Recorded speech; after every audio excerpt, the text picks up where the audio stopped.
अर्थातच स्थळ पुणे. अवघ्या शहराचं लक्ष लागून राहिलेली महानगरपालिका, त्यातही 2 प्रभागांच्या निकालांनी नेत्यांसह मतदारांचा विश्वास रोखायला लावला. ते प्रभाग म्हणजे प्रभाग क्रमांक 9 आणि प्रभाग क्रमांक 38.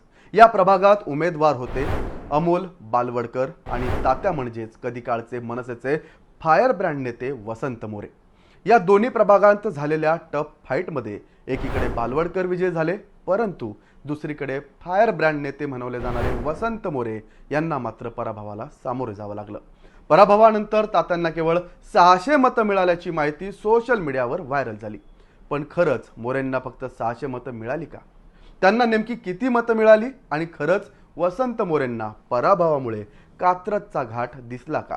त्याबद्दलच आपण आजच्या या व्हिडिओत जाणून घेणार आहोत. नमस्कार, मी अभिषेक गावंडे आणि तुम्ही पाहताय लेट्स अप मराठी. शुक्रवारची रात्र 2 प्रभागातील निकालानं सगळ्यांनाच श्वास रोखायला लावला.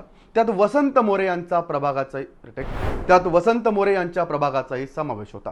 तात्यांनी केलेली कामं आणि त्यांचं सोशल मीडियावर असलेली त्यांची क्रेज त्यांच्या गळ्यात विजयाची माळ टाकेल असा सगळ्यांनाच विश्वास होता. पण भाजपचे उमेदवार व्यंकोजी खोपडे यांनी मोरेंचा पराभव केला. महापालिका निवडणुकांपूर्वी मोरेंनी वंचितकडून लोकसभेची निवडणूक लढवली होती. त्यावेळी मोरेंना मोठ्या पराभवाला मात्र सामोरे जावं लागलं होतं. त्यावेळी मोरे यांच्या टॅगलाईन प्रत्येकाच्या बोलण्यात होती. ही टॅगलाईन कोणती होती तर पुण्याची पसंत मोरे वसंत. परंतु प्रत्यक्षात जेव्हा अंतिम निकाल आला त्यावेळी बाजी मारली ती भाजपचे उमेदवार मुरलीधर मोहोळ यांनी. वसंत मोरेंचा सोशल मीडियावर दबदबा होता, त्यामुळे त्यांचा फॅन फॉलोअर मोरेंना भरभरून मतं देतील, तारून नेतील असा अंदाज होता. पण प्रत्यक्षात तसं झालं नाही. त्यामुळे सोशल मीडियावरील हिरो वसंत मोरे पुण्याच्या मैदानावर झिरो ठरल्याची चर्चा रंगली होती. मोरेंची सोशल मीडियावर प्रचंड क्रेज, त्यांची छोटी जरी पोस्ट पडली तरी त्यावर मोठ्या प्रमाणात लाईक्स आणि कमेंटचा पाऊस पडतो. मात्र लोकसभेला वसंत तात्यांच्या हाती मोठं अपयश आलं. त्यांना मिळालेल्या मतांमुळे ते साधं त्यांचं डिपॉझिट देखील वाचवू शकले नाहीत. आता पुन्हा महानगरपालिका निवडणुकीत मोरेंना पराभवाला सामोरे जावं लागलंय. मात्र जरी सोशल मीडियाला असलेली लाखो फॉलोअर्सच्या फौजेनं यावेळी तात्यांना जिंकण्याच्या उद्देशानंच मतदान केलं होतं, पण अगदी कमी फरकानं मोरे यांचा पराभव झाला. त्यामुळे विरोधी उमेदवार असलेल्या खोपडे यांना मिळालेली मतं बघता मोरे यांचा दारुण पराभव झाला असं म्हणणं मात्र चुकीचं ठरेल.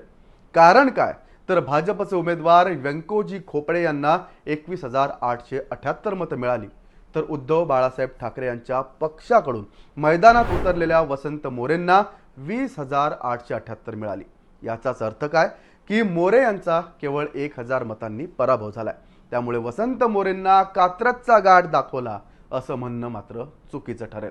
पुणे पालिकेची निवडणूक जशी वसंत तात्यांसाठी महत्त्वाची होती, त्याहीपेक्षा ती त्यांचा मुलगा प्रणव याच्या राजकीय कारकिर्दीचा श्रीगणेशा करण्यासाठीही अत्यंत महत्त्वाची होती. वसंत मोरे प्रभाग 38 मधून तर त्यांचे चिरंजीव प्रभाग क्रमांक 40 मधून निवडणुकीच्या रिंगणात होते. पण इथं भाजप उमेदवार रंजना टिळेकर यांनी वसंत मोरे यांच्या मुलाला मोठ्या फरकानं पराभूत केलं. त्यामुळे जरी वसंत मोरेंना मतदारांनी कात्रजचा गाठ दाखवला नसला तरी प्रभाग क्रमांक 40 मधून रुपेश मोरे यांचा पराभव करत टिळेकर यांनी त्यांना एक प्रकारे कात्रजचा घाटच दाखवलाय. तुम्हाला हा व्हिडिओ आणि राजकीय विश्लेषण कसं वाटलं आम्हाला कमेंट करून नक्की सांगा. अशाच माहितीपूर्ण व्हिडिओसाठी पाहत राहा लेट्स अप मराठी.